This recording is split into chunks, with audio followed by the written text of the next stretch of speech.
start? Yes. So, welcome. Our rector, I just want to say this, our rector cannot be with us today, as he was hoping, and he sends to the audience his warm greetings.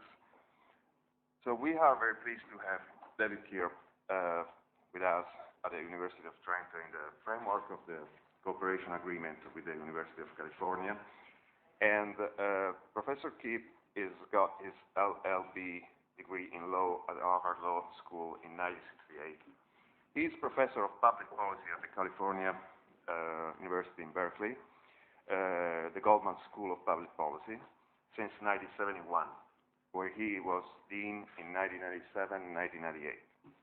He wrote and edited 15 books and hundreds of articles on many topics in scholarly journal and publications like New York Times and Atlantic Monthly. So he's also a journalist, besides being a scholar. This is Einstein, Shakespeare, and Bottom Line, the book that we are discussing this morning, is an academic and popular success worldwide. It's currently being translated in several languages, among them in Chinese. And the subject of this lecture, the marketing of American higher education, is a very interesting topic, of course, especially in a time when university, as it happens to be in Italy and abroad, are devoting themselves to the problem of the governance of the university and their relationship with the market forces. So this is, for us, a good opportunity to investigate the American model and investigate how American universities in the last 50 years have faced the challenge of market, especially regarding the relationship with the firms. So this morning, three distinguished professors of our university, Professor Sergio Corrado Priami, and Roberto Toniatti, are going to comment the lecture. And I don't want to take, of course, any time, because my role is just as ancillary to the discussion. And we have the great opportunity to listen to Professor Kirp's experience.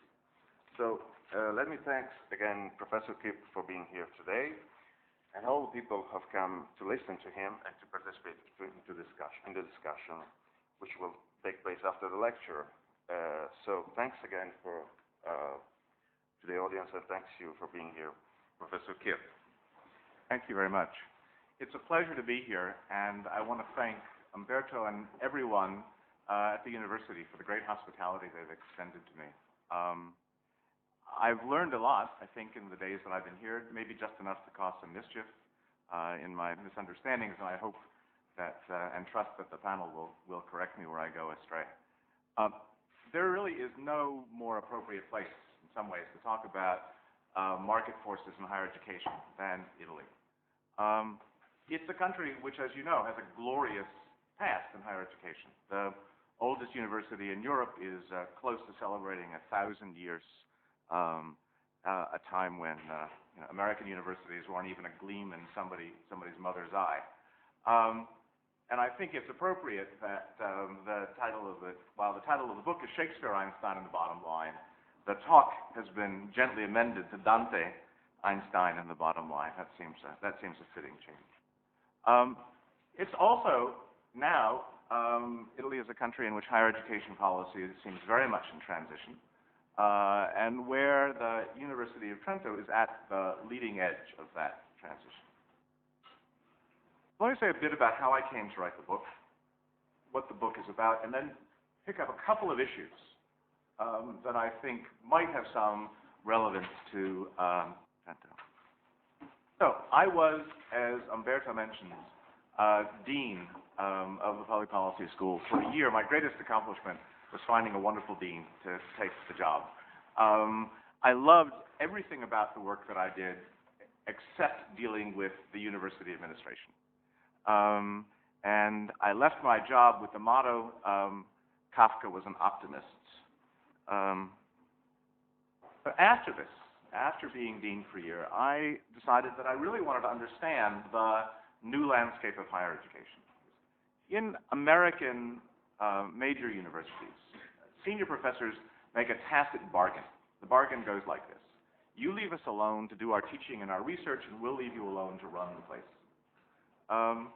And as dean for a year, 2 years, my eyes really were opened to how different that world looked. And so I basically set out, like Gulliver on his travels, to learn about the world. Now, maybe it's because I'm a lawyer, maybe it's because I'm a writer, but I naturally proceed inductively from the case, from the story to the generality.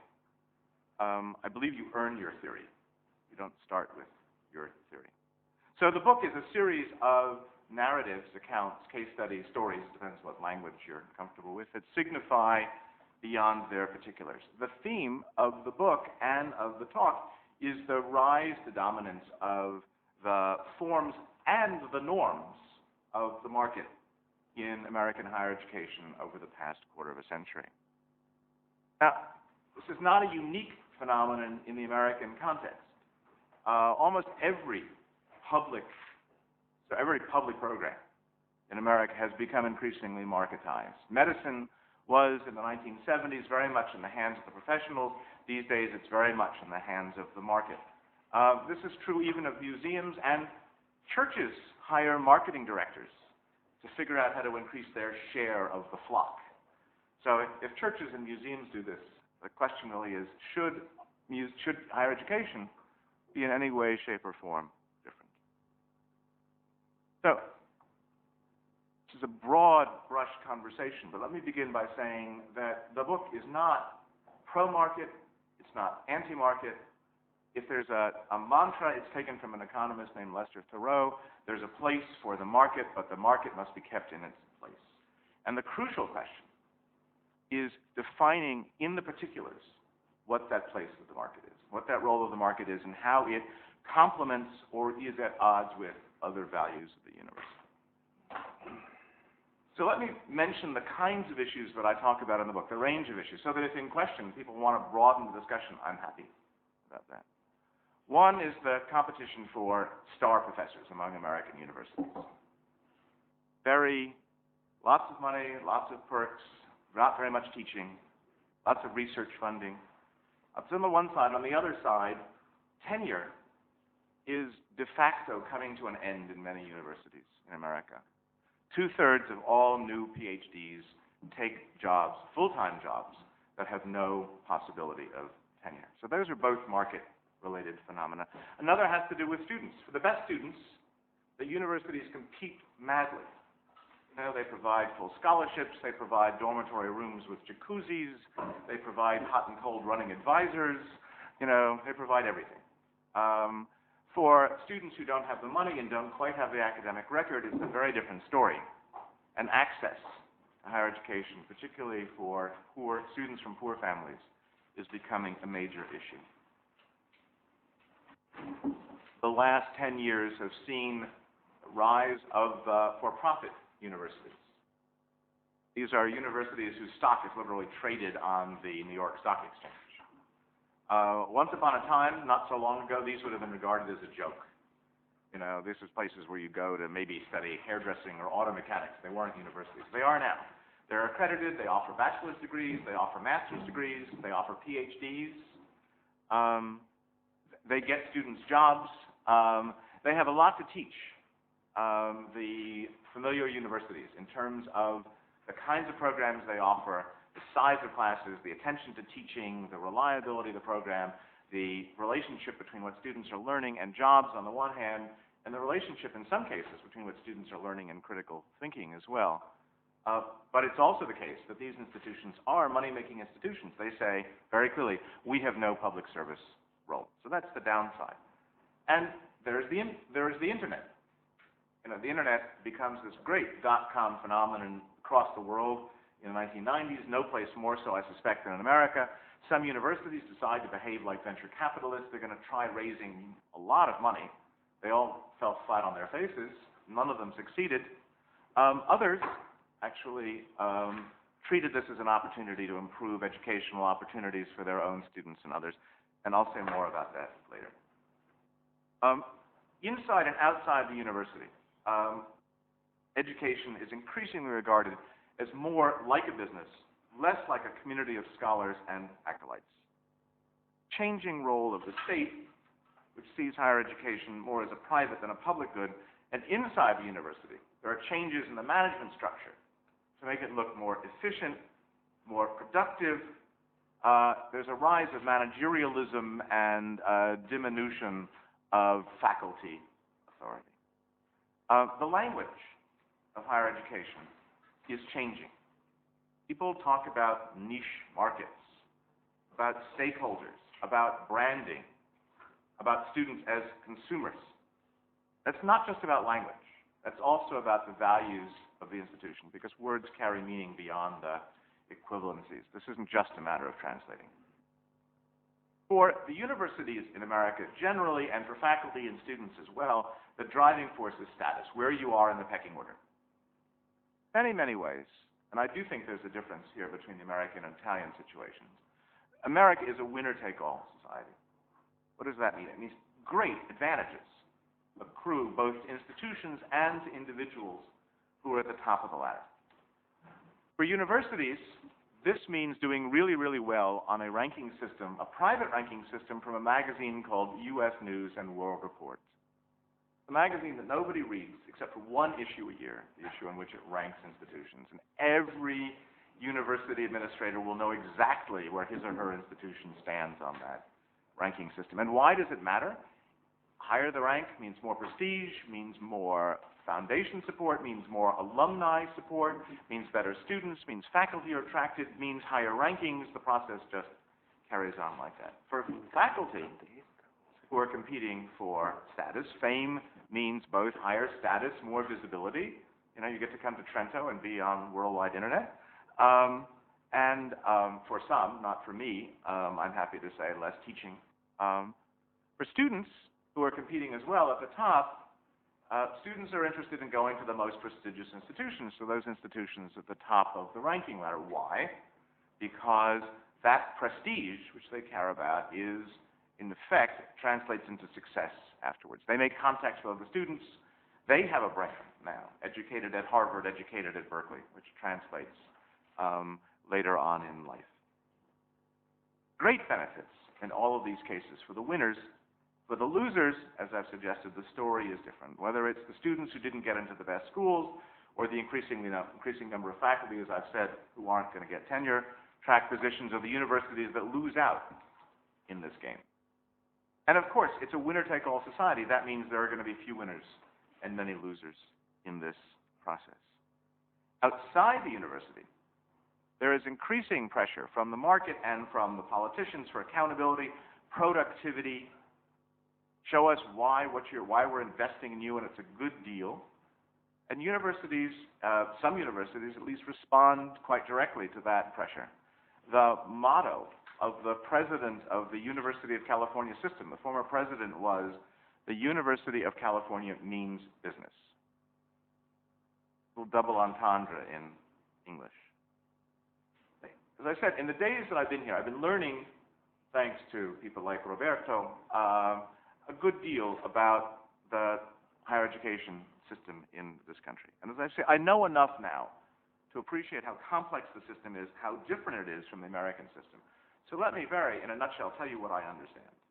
What I understand is that the dominant forces in Italian higher education have been the professoriate, at least nominally concerned with academic values, and the state, which is at least nominally concerned with equity and a kind of Weberian rule-mindedness.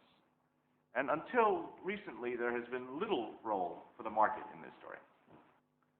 But that situation is changing as the state funds decrease, as big science makes big demands for money, and there's a need to find additional sources of revenue. And in that sense, of course, the Microsoft Trento contract is an example. Though I want to focus on American examples, there are really broader global forces at work here. There is a worldwide demand for knowledge workers.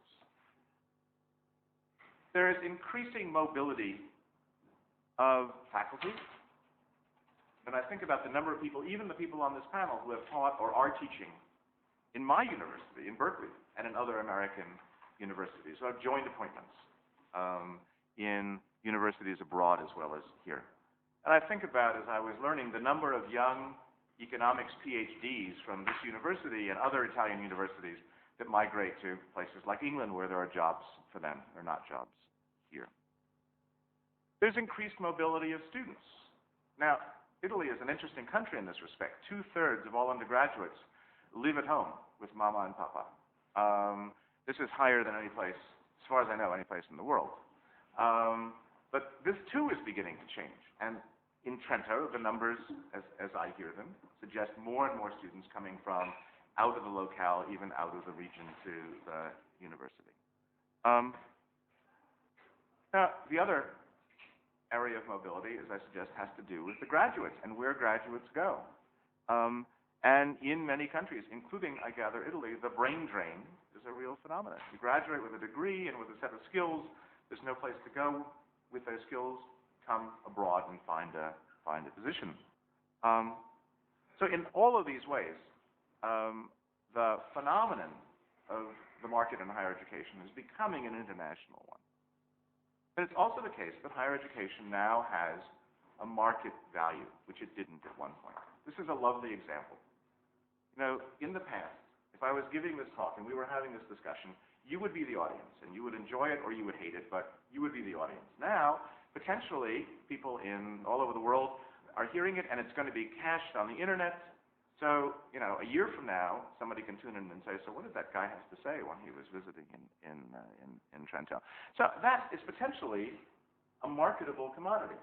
Trento is giving it away, but other places have actually tried to sell the commodity. Higher education has become a subject of the GATT agreement, General Agreement on Trade and Tariffs, and until universities woke up to what was going on, higher education was basically treated the same way as wine or sweaters or anything else. It was a commodity, and the concern was no barriers, no trade barriers whatsoever. So basically the model was a country can't really say, you know, there are things we care about. We want to be able to regulate higher education so that we make sure that our values, as well as international values, are part of the system. It was a very close thing that provision might have passed. In the developing world, the market is a very powerful force. I was just talking to some students, graduate students from Thailand. Now, there is no University of Bologna in Thailand. There aren't going to be enough physical universities, as we would say, brick and mortar universities, universities on the ground, in a country like Thailand, or in South Asia, or India, or China, or Latin America, or Africa. All those parts of the world are never going to have enough spaces on the ground for students in their state-run universities. So this means two things are happening. It's a huge increase in distance education, in internet-based education, and there's a huge increase in the role of the for-profit universities. And by the way, I would be very surprised if an institution like the University of Phoenix, which has left the United States and has made a place for itself in other countries in the world, doesn't become a force in Europe within the next decade. That would be my prediction, for better and for worse. There are attempts at creating virtual international universities. Prestigious institutions join together to form something called Universitas 21. And universities from about a dozen countries, including several European universities, that offer online courses, quite expensive. The hope being that students in other corners of the world will be willing to pay to have a degree that says Universitas 21, but also has Toronto University and University of Glasgow and other places on that diploma. Closer to home, the Bologna Accords, which you know about, are designed to increase comparability of instructional offerings across the EU nations, and inevitably greater comparability means greater mobility. 10 years ago, in a seminal book, a scholar named Burton Clark, looking at European universities, talked about the new entrepreneurial institutions.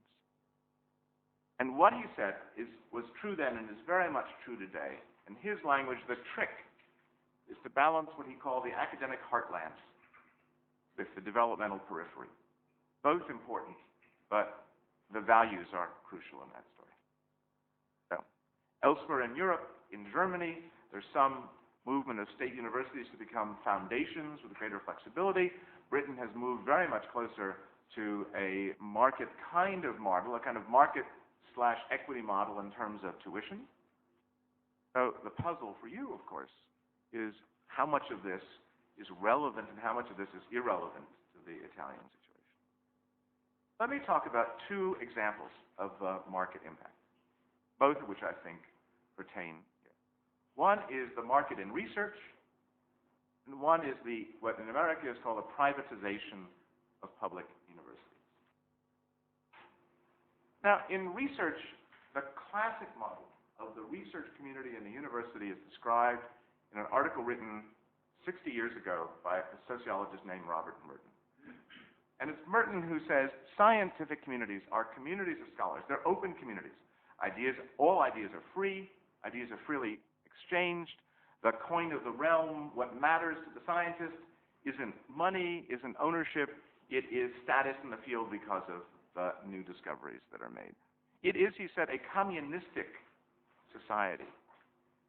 From each according to her abilities to each according to her needs. Knowledge is open. Everything is available to the world. That's his language. The new model, to oversimplify some, treats academics as entrepreneurs, and ideas are increasingly property. There's less concern about the notion of free ideas, less focus on the intellectual commons, more focus on ownership and development and product. Related to that is an increased role for private enterprise in the funding of research. And here let me talk a bit about the American situation. Until the early 1980s, the research that American universities produced was mostly funded by the government and could not be patented. It was available to everybody. Any company that wanted to take advantage of it could. No company could patent it. Well, it turned out many ideas were not being picked up. And the market is an efficient institution in many ways. And so, in federal legislation, that rule was changed, and the rule became universities can patent the products of research that's funded by the government. So what are the consequences of this? I mean, there are two. As ever, the market, it seems to me, is a mixed blessing. There are far greater number of patents, more good ideas go to market. That's a good thing. They don't get lost out there in the world. But it's also the case that there is an increased emphasis within the university on short-run, applied research, the kind of work that will lead to patents, and less interest in the long-term fundamental research. So that, once upon a time, companies like Bell Telephone Company, monopolies in America, could afford to have an entity called Bell Labs. Bell Labs was a scientist's dream. You did what you wanted to do. And they did fascinating, wonderful work. No more. Can't afford that. Institutions cannot afford that. AT&T could afford that. The telephone company could afford that because it was a monopoly. No longer. There isn't the margin to do that. There is not, for the most part, an understanding on the part of industry that it needs to support basic research for its own long-term survival. Because industry would respond typically the way John Maynard Keynes responded: in the long run, we are all dead. In the short run, we have to satisfy our stockholders. That's one concern. The second is that insofar as contracts, there are partnerships between industry and university, who defines the research? Is it defined by the academics who are utilizing the freedom of the academy to do the work that they think is important? Or is it defined by the funders who say, this is what we want you to do? If it's the latter, then you basically have the university as a cheap research arm of the company. If it's the former, then you have academics benefiting from an influx of new ideas. And usually, it's neither one nor the other. It's some mix of the two. And whether such arrangements are, from my point of view, good ideas or bad ideas depends a lot on the details, specifically on how much of a role faculty have in defining the agenda and how much of the product of this work is freely available to the world as opposed to being patented and sold for profit. Those are, to me, the key questions. Now, in the book, I talk about two cases right on my own campus. You might as well talk about the place that you know. One is a great example of how to utilize the market. One, it seems to me, is a terrible example. Terrible example looks like this. One of the plant biology department wanted access to a part of the genome, the plant genome. One company, Novartis, which you will know, had owned that part of the genome. Itself, by the way, a fascinating idea, owning the genome. I mean, just think about what this means in the sort of larger scheme of things. So the deal they struck was this. Novartis had a say, an equal say, in defining the research agenda for the entire faculty, for every piece of research. They shared decision-making. They gave the university $25 million, 3 years. They had first right of refusal to patent anything that the institution produced. And maybe they had first right to say, you can't publish this because the information is proprietary. Bad deal, I would argue, for many reasons, one of which came when I thought this was a bad deal, I wondered, am I being too much of an academic? So I talked to the best person in technology transfer that I knew. He was at Columbia, the most successful person in America. He said, I would never make that deal. Why not? You don't sell everything. You decide on a project-by-project basis. This is something that it would be really good to make a lot of money with. And this is something that would be really good to help save the world with. You don't have one company, one monopoly relationship. That's the bad case. And by the way, it produced a storm in Berkeley. The faculty senate was up in arms. This isn't transparent. We weren't involved. And the university actually had to appoint several committees to review this arrangement. The other deal involves what's called the Gigascale Center, which is to do with the development of a chip that that is able to store gigascale worth of power. This is a phenomenal concept and of use to the entire semiconductor industry. So how is the Gigascale Center funded? All the companies, all the semiconductor companies, a unit of the Defense Department, which is interested in pure research. You know, the Army, since the development of the stirrup, the military has been interested in basic research. There is some support from the university. The research agenda is set both by the academics and by the companies. It turns out that in this field, there really wasn't a difference between what the professors thought was interesting and what the companies thought was interesting. Because the companies were in this together. They would do the short-term research, but this new Gigascale Center would do the basic work. And very important, what the companies got was access to the research while it was going on. But once it was done, it was available to anybody. Anybody in the world could use it. It was open source material. And interestingly, the consequence of those deals is very interesting. The company, Novartis, the one company in that deal, moved on. You know, the unit that funded this is sold to another unit, is merged with somebody else. They decide they don't want to fund Berkeley anymore. 3 years, we're gone.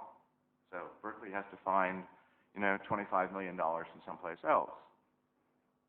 The semiconductor industry had very hard times in the late 1990s and early 2000s, actually, as you know, as the market crashes, as the dot-com boom ends. But what happened was the government picked up the slack. So some of the companies, plus the government, supported the research so that Center continues. Multiple sources of funding, multiple sources of input turn out to mean success in this story. Well, I'm sure we will discuss the relevance, for better and for worse, of this arrangement to the Microsoft Trento deal. About which, again, my shorthand comment would be, the strengths and weaknesses of that deal lie entirely in the particulars. It's not good, it's not bad, it depends on the factors that I've described from my point of view. So a word about the privatization of public universities in America. Historically, the deal that states made with their major public universities looked like this. We will give you enough money so that you can charge very low tuition to students, so that it's very affordable to go to the university. In exchange for that, you will provide the best education you can to the brightest students in the state, and understand that there is no universal access to any institution in the American system.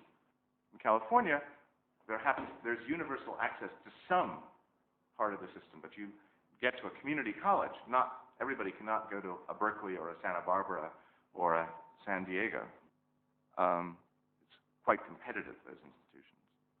So that was the view. The university gets a large chunk of money from the state. It provides low tuition. It does leading-edge research, and it provides a public service. It serves the Commonwealth. That was the original bargain. The bargain is dead. That bargain is dead. State funding has gone like this and like this, not just in terms of a percentage of money now, in terms of absolute dollars. So as here, universities have to raise money from someplace else, and perhaps differently from here, the legislators say, you know, for students, higher education is a great investment. There's a great return. That's how they think about this. To get a university degree, you earn 30% more than you would if you didn't have a university degree. So, such a great investment, let students pay for it. They can borrow the money, they can pay it back. And that increasingly is the mindset of what's going on. And so what has that produced? In addition to the kind of search for outside sources of revenue, the universities want to strike, the public universities are saying, we can't compete anymore with the leading private universities.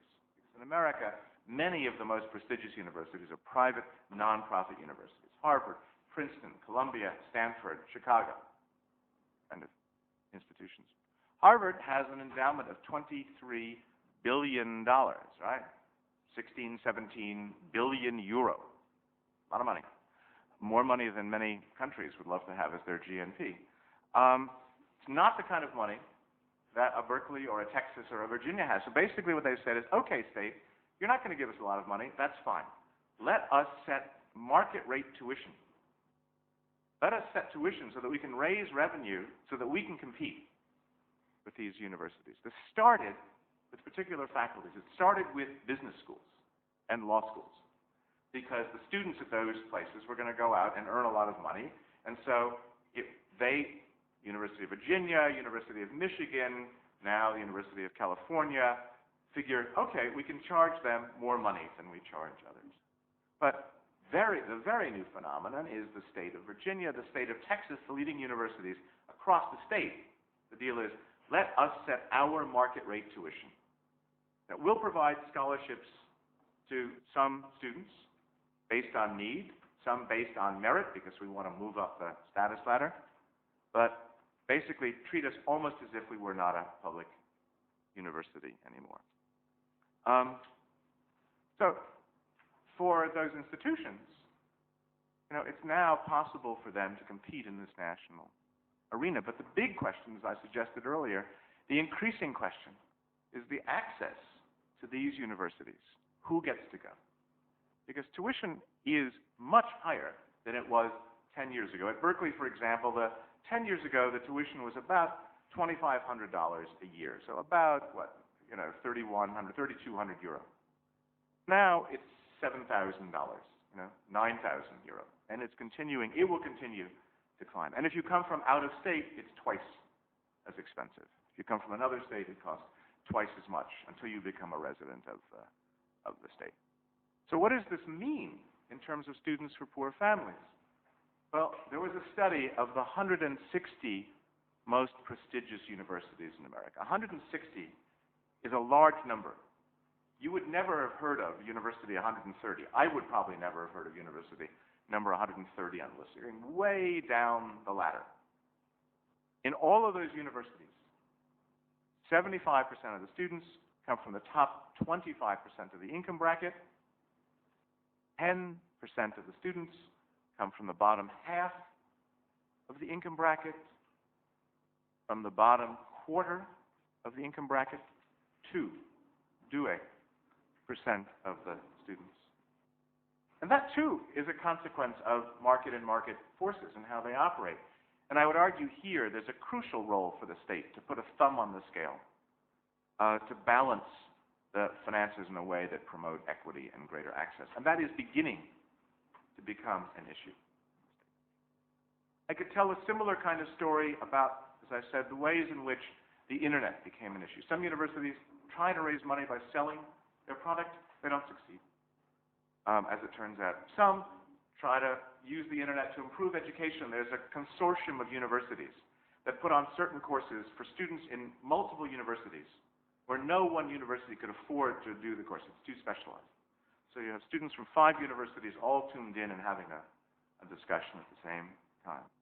And sometimes, as with MIT, Massachusetts Institute of Technology, they create something called open source courseware, where their basic course material is on the web. If you want to know how mechanical engineering is taught at MIT, you go to their website and you can find the laboratory exercises, the syllabus, the final exam, sometimes the notes of the professors. Very different approaches.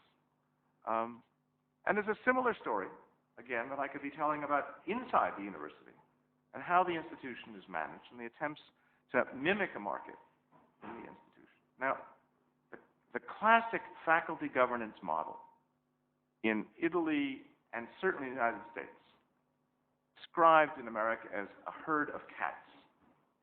That is an ungovernable group of folks, people sort of taking forever to make decisions. There's a famous model, an organizational theory called the garbage can model. The university was the source of this model.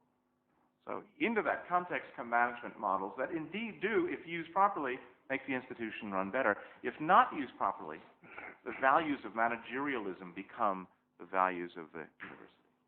So let me conclude by saying that for all of these cases, and I would think now globally, the challenge is the same. It's a balancing act. How does the institution harness the forces of the market to strengthen the institution, rather than letting the values of the market become the values of the institution? The danger, there's a real danger in rejecting the market. It is rigidity, it is irrelevance.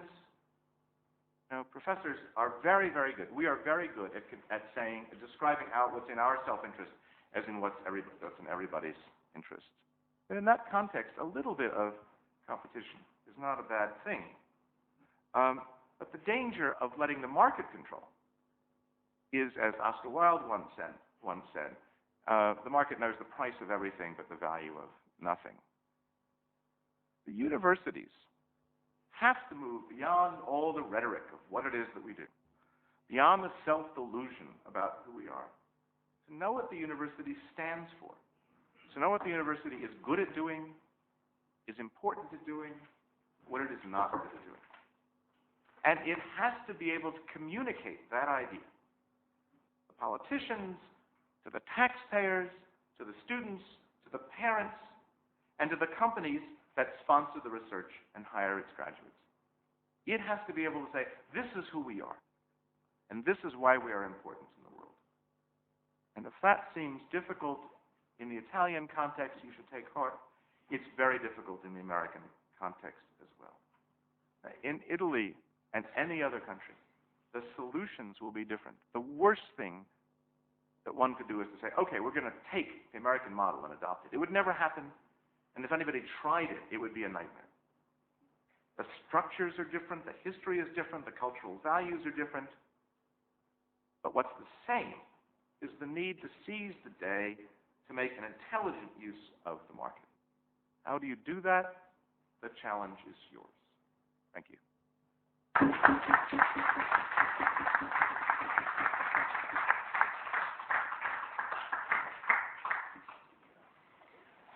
Well, now I can ask the discussant to start the debate. Would you like Corrado Priami to start your remarks? Thanks. So, first of all, I thank David for this very good presentation and explanation of what his idea about the higher education system. And I was impressed while reading the book how he was able to describe a very different scenario with precise ideas as well. I think that I would like to stress two main ideas that are written in the book. And the first one is that ideas and research results must be open to everybody. And this is an axiom that I think we should, as professor, defend as strongly as possible, because this is our mission to provide results and new knowledge to the society. And I think we need, however, another axiom that we should try to implement in our activities, and it is the creation of a critical mass of people working around the subject in order for this subject to be pursued by the scientific community and to be developed up to the point in which the results are really useful. And I think that this critical mass idea is the counterpart of patents, because when you have a critical mass of people working around the subject, so many people have ideas available and knowledge available that it's useless to patent that ideas. And I have to say that I was even more happy than this when I read the chapter on the gigascale examples, because I was realizing that here with our Microsoft research affair, we are going more or less in that direction. Actually, the story is more or less like this. We had, let's say, a man on the moon vision, something that cannot be realized tomorrow, but something that maybe is results for very long-term research. And here at the university, we were pursuing these ideas in such a way that is open to everybody and is available to everybody, but we easily realized that it happened for the gigascale example that it cannot be reached this goal by a single institution, by a single professor, but we need, as I said before, a critical mass. And in this process, it turned out that Microsoft Research, which is not really Microsoft of Office or of commercial products, but is a foundation that has as main mission research, the one with whom we are making the agreement, had a similar vision, and they was happy to participate in this activity. So what we hope is just to try to push the subject, to try to have as many professors as possible, as many researchers as possible, as many students as possible working on that, in order to create new knowledge. I like very much the metaphor that you use in the book when describing the gigascale as an intellectual club, where everyone goes there to discuss ideas and to produce new knowledge, so that everyone can gain something in participating directly to the research. And I hope we are going in that direction as well. And so we provide to everyone the results of the research available, and we are simply going to join the efforts of private sectors and public sectors together in order to go in a direction in which nor the single industries nor the single institution could go along. I also have to stress another point that I do not think that we should, as a university, completely rely on public funding, because if all the funds comes from the governments, you go in exactly the same problems in which you go if all the funds come from markets. So we should have some kind of balance between the two, so that the university can maintain its independence in deciding what to do and deciding in which direction to go. And finally, as far as, let's say, distinction between teaching and research, this is the last point that I would like to comment about your book. I think that there should be some kind of balance between the two activities, because good teaching is based on good research. So if you do not perform research in an institution, it's difficult that you can provide teaching as the state of the art to the students and to give them the curiosity needed to try to pursue themselves their fields. So this is what I think. As far as what should be the duties of professors in terms of teaching and research, I think that there should be some kind of dynamical adjustments depending on the roles and the duties that these professors have time to time, and let's do everyone what do better, just to provide a better service to the students. This is more or less that I got from the book. I think maybe it makes sense, rather than going down the exactly. list, for me to say something and then, I'm intrigued, I'm delighted and intrigued to hear that there is an identity of interest between Microsoft Research and the university. because that suggests that nothing will be patented. And that's fascinating, because Microsoft, of course, I mean, is known to guard fiercely its product. It sues everybody in sight who's using. So somehow, Trento managed to persuade Microsoft to behave like an angel for a change. This really is very much like the gigascale deal. If I were a stockholder in Microsoft, I would wonder why Microsoft entered into this deal. But for Trento and for the scholarly community, I'm delighted. Because I'm glad you picked up a point from the chapter, which I did not. The Gigascale Center in Berkeley has faculty and graduate students from 30 institutions. Everybody working on this issue wanted to come. And you get people from the companies working in the university and vice versa. It's a very open, permeable system, and that, it seems to me, is what you're trying to do. Only one word about teaching and research, which I also agree with. I would wish, it's very hard for American universities to reach agreements, do anything, because there are antitrust implications of doing this. You know, if they said every university will do X, Y, and Z, the Justice Department has already brought suit when a group of universities said we're going to have a common criterion for need for giving away scholarships. So there's an issue. But the reason you have lawyers is to work their way around these kinds of problems. And I wish only that American universities would not use teaching or the lack of teaching as a bargaining chip to attract somebody.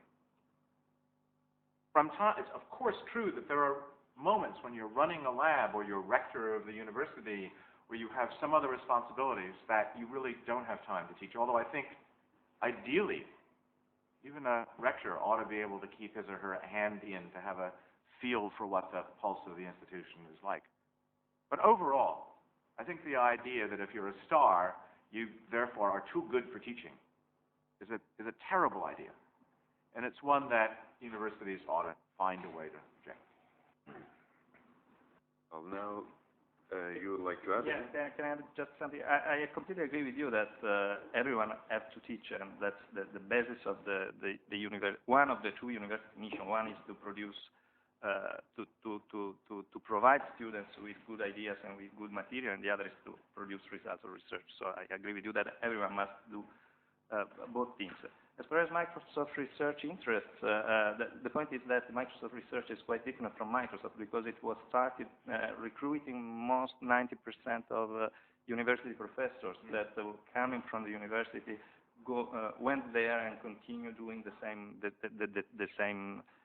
job. If you look at the sites, you find that everyone has more or less home pages like the one of professors with papers, results, free available code, and so on and so forth. So this is why it was easier to in this agreement. Yes, now, Roberto, Toniatti, 5 minutes.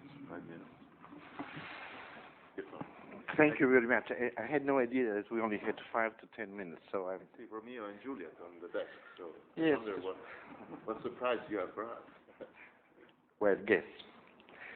I'll come to that later. Anyway, I enjoyed very much reading as I enjoyed listening to David. I fundamentally share his alarm because, in fact, you do raise an alarm. You said this book is not against the market, it's not pro the market, but you do indeed raise an alarm, which I think is part of the second part of the title of your book, the bottom line. It seems that we have arrived at the bottom line. Sometimes I'm afraid we have not yet, that the worst is still to come. But anyway, let's see. My main reaction to reading and listening to you would be that you are more descriptive than normative, whereas in my approach I'm more normative, thanks to your description. And my normative approach would suggest that universities should not be market-driven, but should be and cannot afford not being market-conscious. And this is, I think, a very realistic approach, which gives to the governing of universities some scope and some hope. Let's try to to clarify, let me try to clarify my point. This is well known to everybody. O Romeo, Romeo, wherefore art thou Romeo? Deny thy father and refuse thy name, or if thou wilt not, be but sown my love, and I'll no longer be a Capulet. Now, Juliet is the market, which is asking the university not to be a university. Now, what does Romeo answer? I think what Romeo, the university, answers is even more interesting. Shall I hear more, or shall I speak at this? That means that the university has a temptation, does answer, and perhaps shall I answer right away and get what I can get in cash right now, or shall I let Juliet speak on and enjoy, and then perhaps I can get more? Now, we all know how this story ended, and so I don't... Market failure. Market failure. Absolutely. But I did think of quoting Romeo and Juliet and try to identify them as universities or market, because I really think, and this is one of the points that you make also, that we use the same name university for very different realities. And this, I think, is very important, so that there will be Hamburger universities. I remember, though, that in the 60s, also the Kellogg's Foundation had its own university, Cornflakes University in this case. Toyota University, Motorola University. I remember Holiday Inn also had its own university for the training in the tourism industry. Now, these are market-driven universities. Of course, I regret the use of the name university, but this is what they are. On the other hand, we have, and so we could call them, though perhaps this is still too generous, we could call them teaching universities or learning universities, but we also have what are known as research universities. And perhaps the name university, at least traditionally, refers to research universities. So I think this should be clarified. But how are we going to clarify and rationalize? Are we going to have a statute, a parliamentary statute? Are we going to ask Congress to make a law making a classification of university so that each one goes in one particular box? Now, I don't think this is appropriate. I think that how a university is defined should be the outcome of two decision-making processes, one by the university itself, which must build its own identity, must have its own transparent policy of self-identification, and secondly, a process of selection by the students, a process of selection by professors, a process of selection by industries or the market at large, which gives contracts for research, which asks some courses to be organized. Now, is this selling the soul of the university? I don't think so. And I don't think so not because I am a corrupt Italian. After all, the Romans said, pecunia non olet, money doesn't smell. But because I think that okay, I'm coming to that. But also because I don't see why higher education and universities should not be part of the time and space reality in which they operate. So if there are some trends, if there are certain dynamics that invest the rest of the world, why shouldn't university be part of the same process, be part of the same trends? Now, my approach, let's say, would be one of principled pragmatism. And I think we can acknowledge three main functions of the universities. The one is the traditional function of elaboration and distribution of knowledge, possibly wisdom as well, but at least knowledge.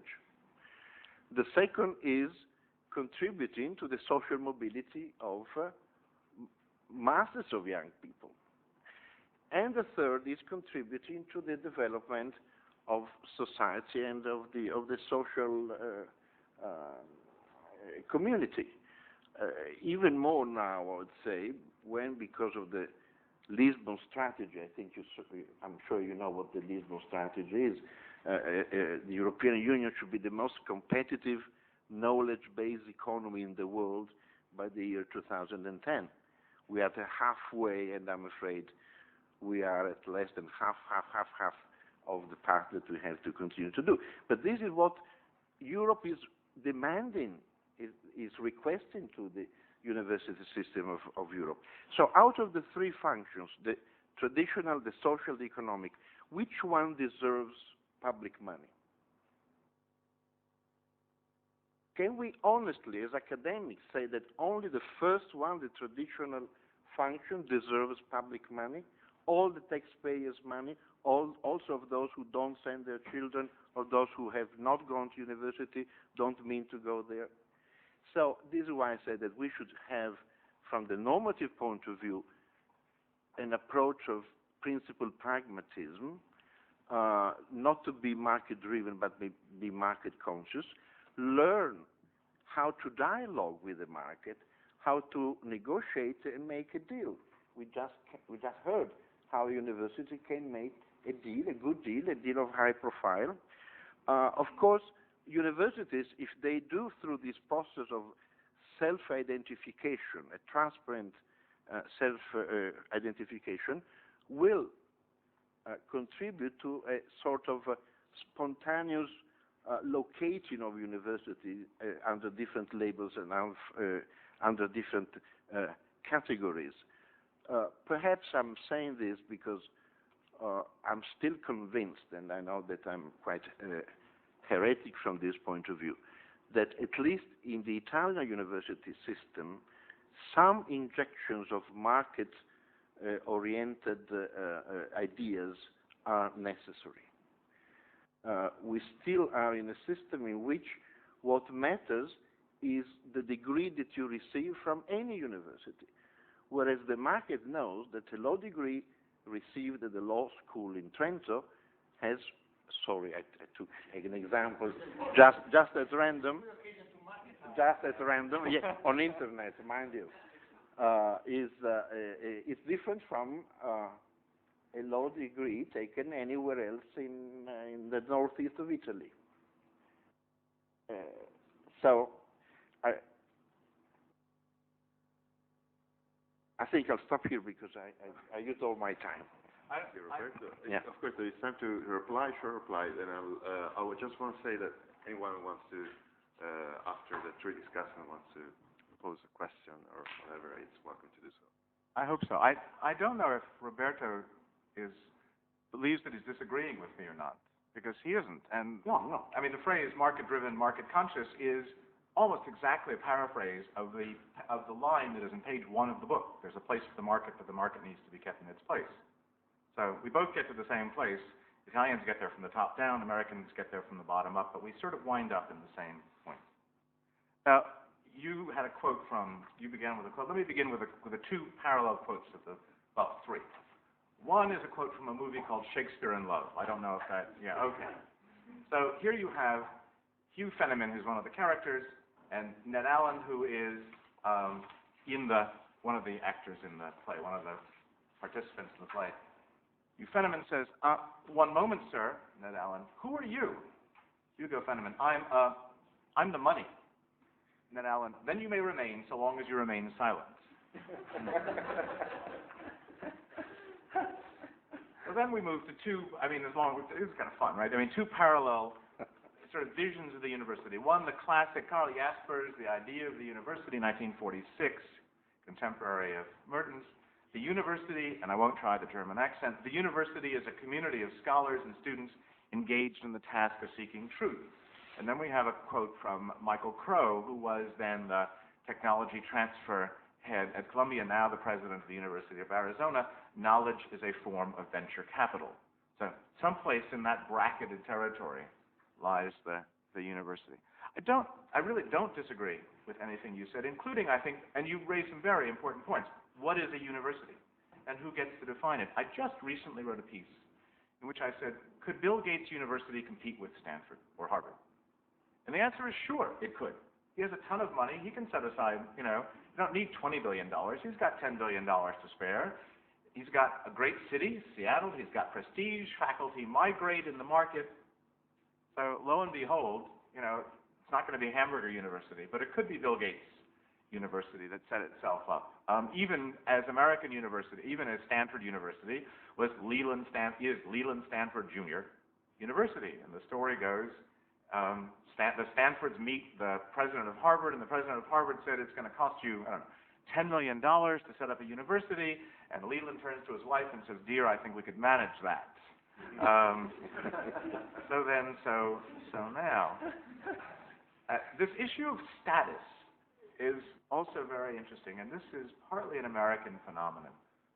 If you're a professor, if you're getting a PhD, you're almost guaranteed that your first job will be at an institution less prestigious than the one you got your PhD at. And everybody thinks they belong at an institution that is as prestigious as the one they got their degree in. So everybody wants to do, and how do you get there? You don't get there by teaching, you don't get there by public service, you get there by research. And that's true of institutions as well. A regional teaching university, a public university, that's very good at teaching, says increasingly, no, we want to move up the ladder. So they wind up, I think, sacrificing good teaching for mediocre research. And many, many trees in many forests are turned into paper needlessly in the desire to meet that status. Just one other comment about should universities be totally part of the trends of the day? Yes and no. As I suggested, for the university to think of itself as an isolated ivory tower is both not going to happen and going to turn it into an irrelevant institution. But the university has a powerful role of speaking truth to power. It has a powerful role of developing inconvenient truths. And those are not short-term market values. That isn't what the market wants. Nor does the market want pure physics. Nor does the market want, Renaissance studies. So there needs to be a case to the market that says there are goods that you can't really attach a price to. It's like the blue of Lake Como. How much is that Lake Como blue worth? If we pollute it so that it's not any longer that color, how many dollars, how many lira, how many euros do we have to pay? There's not a price for that. And I would say there are some things that universities do for which there's not a price. May I just say that the Lake of Garda is bluer than the Lake of Como. A hometown lake, sorry. Yeah. Don't be parochial, Roberto. Anyway, so I wonder if Sergio Fabrini has a novel to quote himself. You're welcome. Okay, thanks very much. I agree completely with David, so it's difficult for me to be a discussant, let's say. So because this is a book which is a very nice piece of public policy analysis, and what I did reading the book is try to read the book thinking to my own country and to my system, and I thought from your book the three concepts which seems to me central, basic: marketization, produce higher competitiveness among universities in order to get resources, and that tend to generate research. Sometimes this is good, sometimes this is not good. The market is a place, but the market needs to be kept in place. But if I use this framework to see my Italian system, I found that we are roughly on the opposite side. And that is somewhere interesting for understanding both systems. Of course, we don't have the idea of the bottom line. So we started to have the idea of the bottom line as a kind of budget approach to university. The Italian system traditionally has been a very public, a very state system. So centralized, dependent on financial support from the state. And the state, of course, as you know, spent very few money, a very low degree of resources in the system. And also the educational system in Italy was traditional educational system inward-looking. We probably, given to the fact that, as Roberto said before, that there is a sort of legal uniformity of the degree all over the country, the system look continuously inward. We have a system of education system basically organized around the insiders. We think more in terms of job stability of the insider more than the chances and opportunities of the outsider. We think more in terms of input procedure. We want to respect all the procedure of the university system, but we don't think too much in terms of output, of what we produce or what we generate. And in some way, if your system is marketized, our system has been traditionally bureaucratized. So we have a sort of marketization versus bureaucratization, and of course it's very difficult to choose between the two because both are not viable solution for us. So in this Italian system, traditionally, it is, I think that you know that, but it could be interesting to stress the point, students do not exist as such. In the marketization system, students are considered consumers, but in our system, students are not yet citizens. So the students are there in order to give a sort of peaceful support to this inward-looking system. So in some way, we are just on the opposite. Now, there are also good news, of course. The good news is that our systems start to change. And they start to change in a very radical way, suddenly. And after probably 130 years of stasis, stability, conservation, we immediately started to introduce reform, and then reform of the reform, and then reform of the reform of the reform. And I think that the process is going to last for, again, quite a long period. Now, what is interesting for me is that this process has been produced, has been solicited, has been generated by two factors. One is European integration, and this is a new thing. So we enter in the larger market, and the entry in the larger market create incentives to change. And the other, I think, also were insatisfaction at the domestic level. There are more and more people who are unsatisfied with the thing as they go on. Economy, society require a more modernized system. So we had something, but what we had from this change probably is not sufficient. We had some financial autonomy, but this financial autonomy has been also accompanied by constraint in the use of money and also by a reduction of resources as such. So the university learn, or in some cases were obliged to look for additional, let's say, financial resources. Regional or provincial government, banking foundation, sometimes some corporations. So there were some elements, but the system is no longer state system, but is not yet a modern public system. We reformed the curricula, but this curricula reform also produce segmentation, fragmentation, and we are, in a situation in which we did some change, but the changes are not sufficient in order to stabilize our, let's say, offer, our supply of education. We also reformed the selection of the professor, which is a quite interesting stuff, because traditionally the enrollment of professor was very centralized.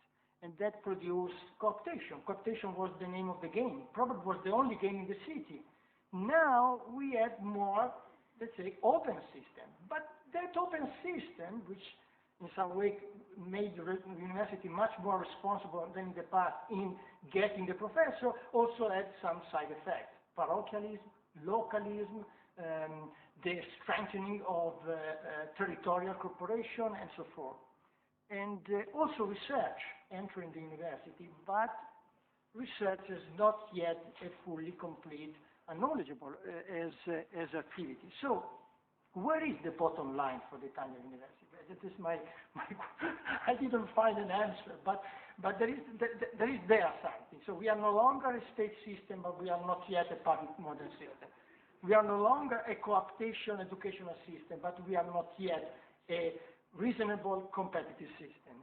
We are no longer a teaching-absorbed university, but we are not yet a research-open system. So where is the bottom line in the transition? So we are dealing with a transition system more than probably with a fixed system. So to conclude, I take the Roberto point that what does the university stand for? I think that generally speaking, we have two principles. One is to produce scientific knowledge, and scientific knowledge per se means to speak truth to power, and the other is to promote social mobility. And that means that university has to answer to science, but also to democracy. In my case, in the Italian case, the university didn't answer in a satisfactory way to both.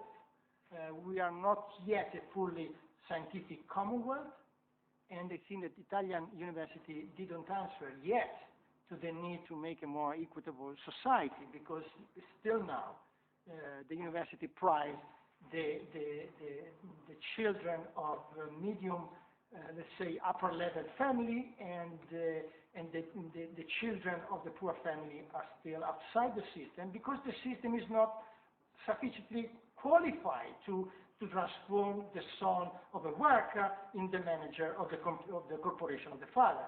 So that is one of the weak points of the Italian system. So confronting the two, you have to say, we combine in different ways state and market. Okay, you have too much of the latter, we have yet too much of the former, where it's more than the bottom line, the point of equilibrium. Thanks. So, I don't know if you want to, just like you did before, we may hand you... Just a word, I think it's sort of time to let's open the conversation.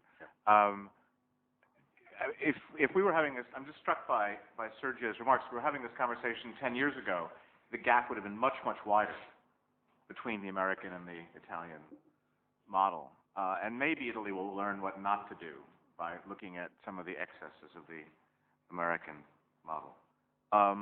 Just a line about, well, two comments.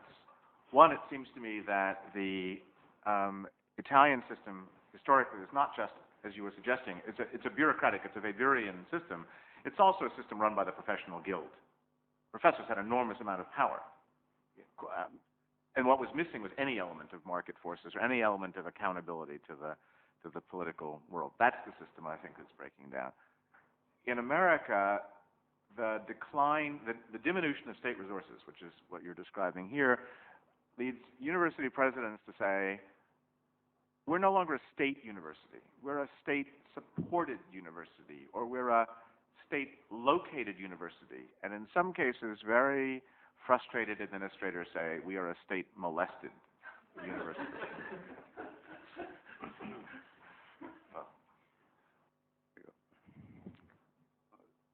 Well, I started teaching at the University of California in 1964.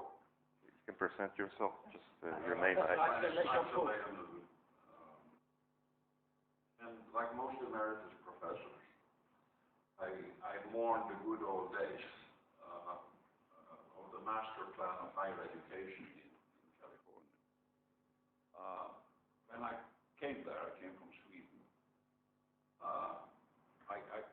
I was captured by the ideology of the university of the time. Because what I found, which I thought was a wonderful thing, was a very large school with a geared really at undergraduate education to social mobility. I mean, we're really in the classroom trying to find students from the rural villages and so on of California, and you found talent everywhere, and you took a delight in promoting it. And the point about it was, somehow California at that time had managed to combine this educational institution with one of the great research universities of the world in the same place with the same people. And it was wonderful.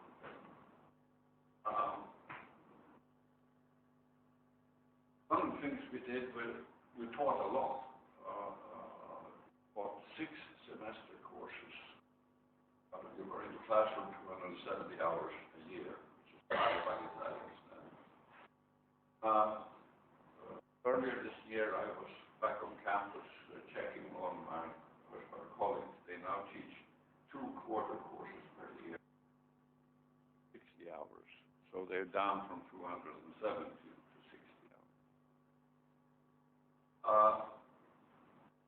Now, the market has a lot to do with it, but there is something curious going on here where using the term market doesn't quite capture what's going on. Because there's a difference between, I would call it tournament competition, winner take all, and ordinary market competition.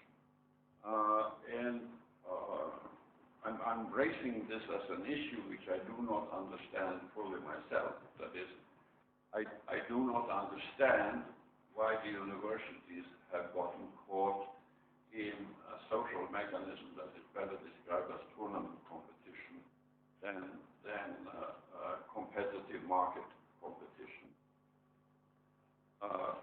But it's a broader change, because executive compensation in American corporations, for example, is also driven by tournament competition that has absolutely nothing to do with the marginal product of the executive. And the same is true in entertainment. One advantage of teaching at UCLA is you can watch what's going on in Hollywood from close by.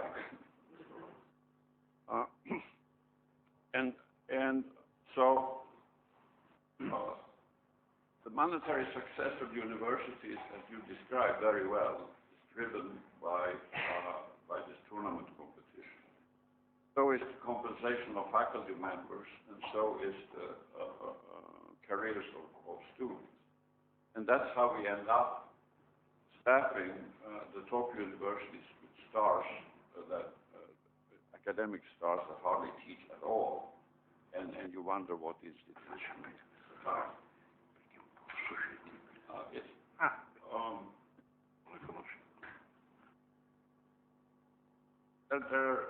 there's some unpalatable phenomena that we haven't touched upon, and one of them is the extent to which today's university professors are engaged in sheer self-promotion,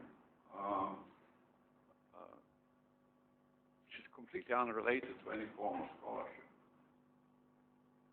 and how new techniques for self-promotion are becoming important in determining income distribution.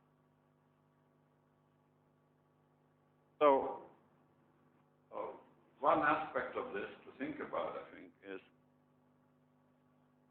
somehow in today's academia, in the United States at least, but in Britain, increasingly in Italy, less perfect in Italy, status and income have become perfectly correlated.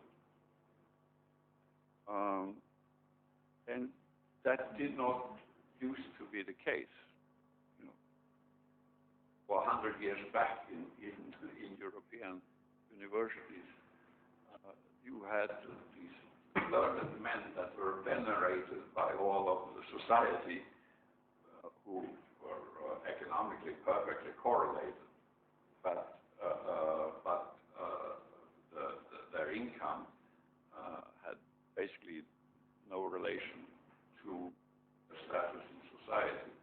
So over a century, we have gone to a situation where status means income, and income means the status.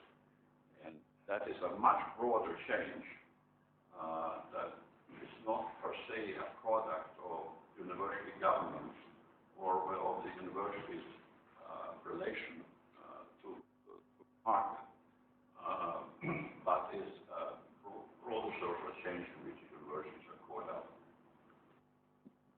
Are people prepared to stay till about midnight for a discussion of all those wonderful issues? Let me just say a few things. I came to Berkeley not so many years after you were there, and it was the time the famous phrase is a multiversity. The academic city, not the academic village. This from Clark Kerr, who dreamt up the master plan. And for people who don't know the master plan, it was the first time that a public university system guaranteed some place in higher education for every high school graduate. The top graduates went to the universities, the research universities like Berkeley. The next group went to basically the teaching universities of the kind that Roberto was describing, and then anybody else could go to the community colleges and could transfer. And by the way, one of the great continuing aspects of social mobility in Berkeley are the number of students who transfer into the university and do just as well as the students who come as freshmen. Very interesting, because there's all this fussing about affirmative action and unqualified minority students. But in fact, the transfer students from community colleges had terrible high school records, most of them. And they never took the entrance exams for college.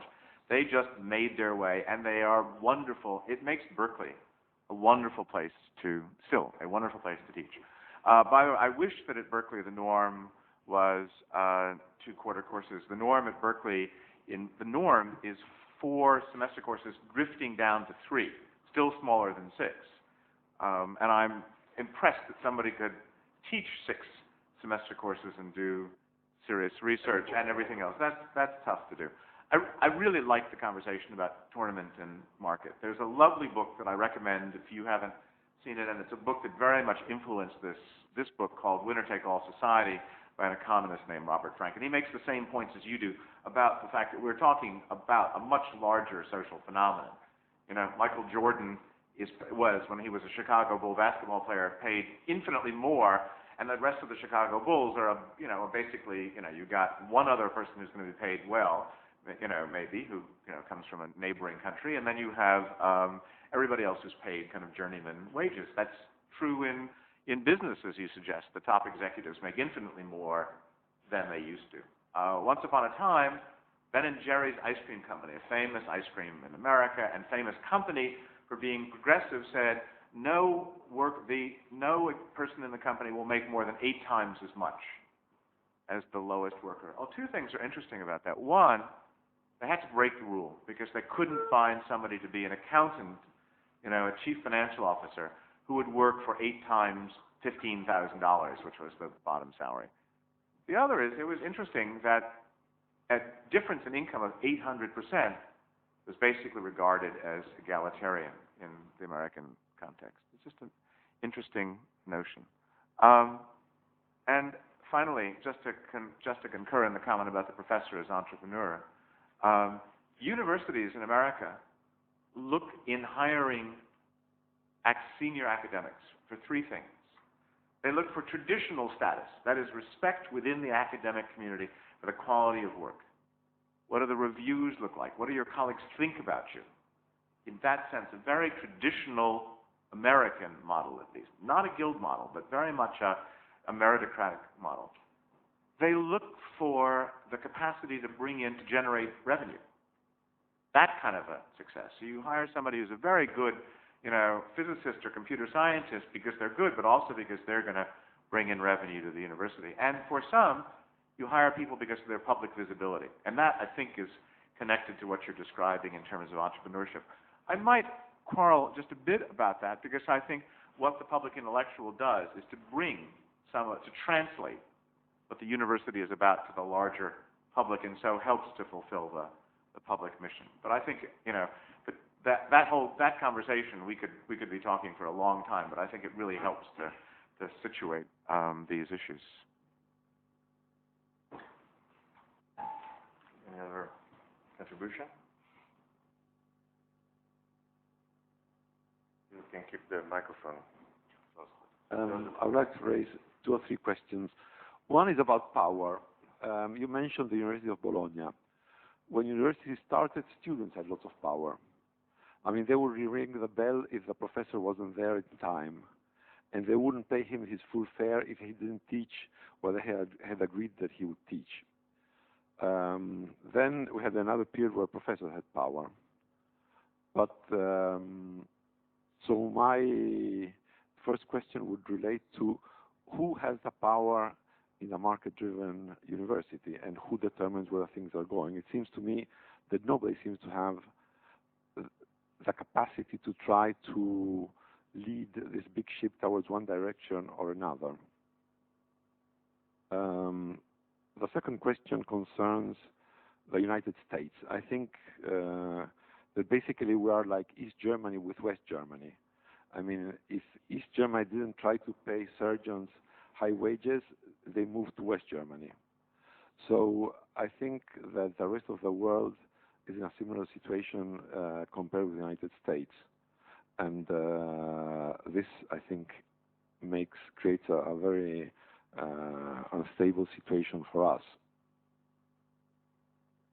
And the third question regards scholarship, because I think that universities are changing very fast, in the sense that, I mean, Hume used to say that to be learned, you need leisure. And the basic thing that's going to disappear with efficiency is the possibility of having leisure and being able to study what you like because you think it's interesting. So we'll have a society probably where there will be no scholarship. You just have very specialized people.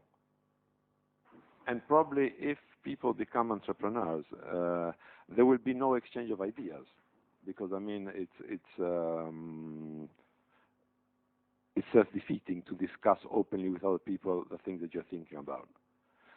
So basically, I think what we'll call universities will be institutions where there will be no scholarship and no free interchange of ideas. So probably there won't be university as we think about. What the traditional concept will give the same name to something which will be totally, totally different.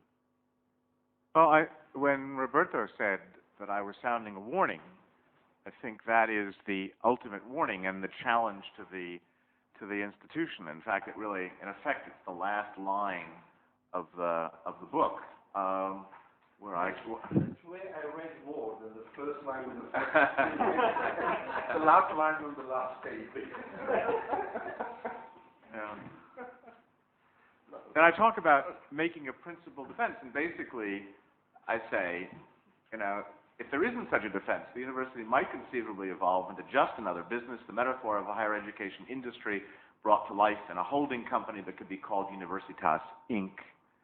If there is a less dystopian future, one that revives the soul of this old institution, who is to advance it, and if not now, then when? So the book ends with a puzzle, not with a declaration. Who has the power? Well, in markets, if it really is a market that functions, nobody has the power. That's one of the virtues of the market. I think, in fact, if I look at American universities, there is a shift in power to those who are, to some extent, capable of steering the ship.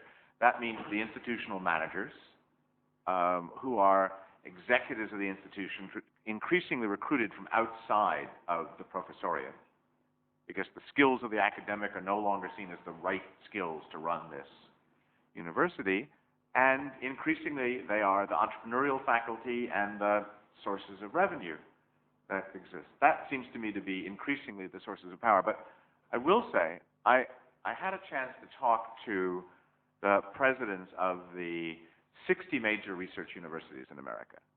They're all gathered in a room like this, and we spent 2 hours talking, and when I left, I had the sense that these were people who were holding on to a little piece of wood and trying to go down a Class 5 rapids or a very high ski slope, right? They were just holding on.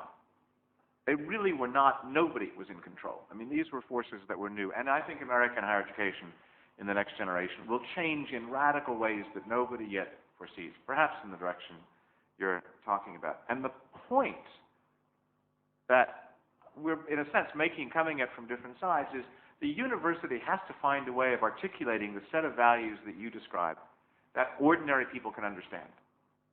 The university has to say There are things we do that you can't value in ordinary market terms. But the university has been very, very bad at finding a language to do this. If you're in the Anglo-American context, you hear about Cardinal Newman or Thorstein Veblen. Well, you know, Cardinal Newman was writing in 1850 about a university that didn't exist in 1850, and Thorstein Veblen was being grumpy when he wrote about that university. But in any event, it's now. And in that sense, again, I think Roberto is right, that you have somehow to reflect the realities of the present while arguing this is what is worth holding on to. And that, I think, really is the challenge of the people who are here. To say, this is what we stand for. This is what we can do. This is who we are. It's important that we have time to think. It's important that scholars pursue lines of work that are not practical. It's important that people share ideas. But that has to come from the academy. That has to come from you to the society, because it's not something that ordinary people are instinctively understanding. So the challenge really is back to you at a moment, you know, that we were talking about before when Sergio was talking. It really is a moment of powerful transition, and where you go is not entirely in your hands, but it's significantly in your hands.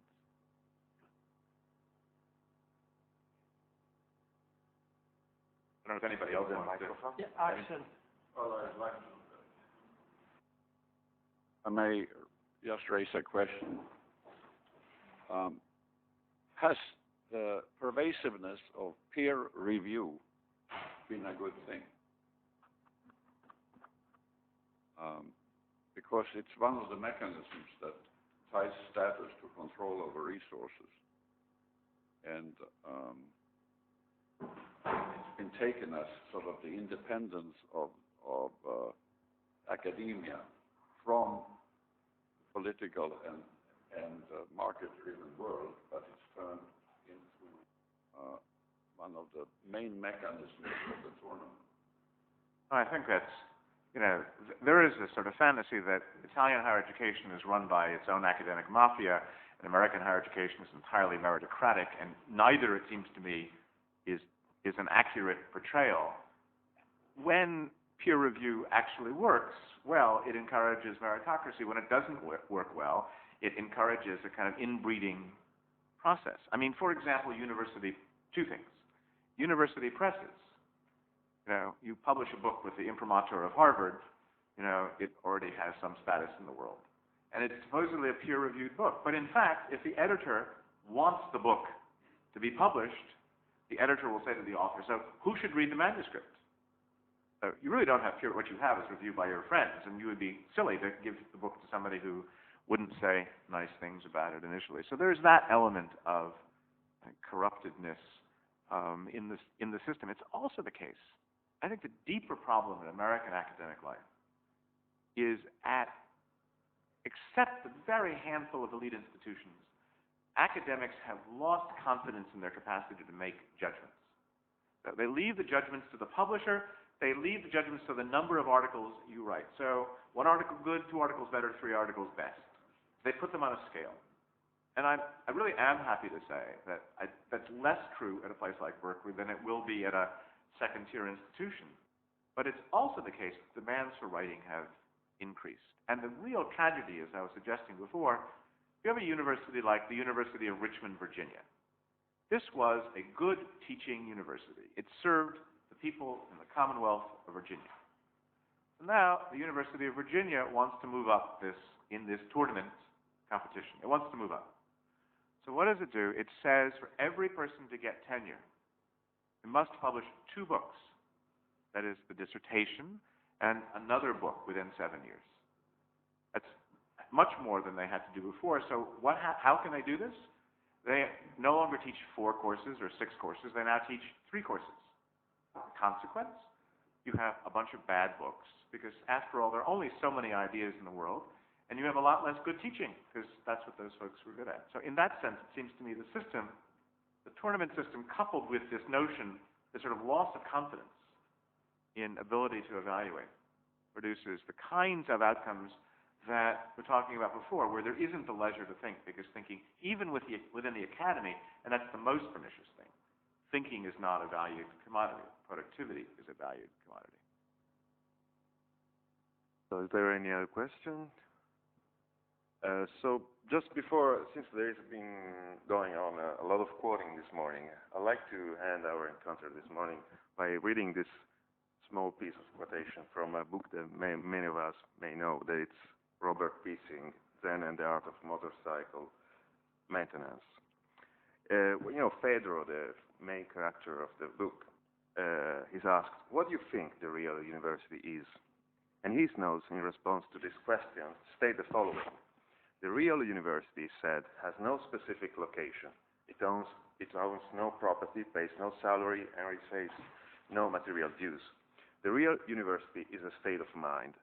It is that great heritage of rational thought that has been brought down to us through the centuries and which does not exist at any specific location. It's a state of mind which is regenerated throughout the century by a body of people who traditionally carry the title of professor, but even that title is not part of the real university. The real university is nothing less than the continuing body of reason itself. In addition to this state of mind, reason, there is a legal entity which is unfortunately called by the same name, but which is quite another thing. It is a non-profit corporation, a branch of the state with a specific address. It owns property, it is capable of paying salaries, of receiving money, and of responding to legislative pressure in the process. But this second university, the legal corporation, cannot teach, does not generate new knowledge, or evaluate ideas. It is not the real university at all. It is just a church building, the setting, the location at which conditions have been made favorable for the real church to exist. Confusion continually occurs in people who fail to see this difference, he said, and think that control of the church buildings imply control of the church. They see professors as employees of the second university who should abandon reason when told to and take orders with no backtalk, the same way employees do in other corporations. They see the second university, but fail to see the first one. Thank you to all.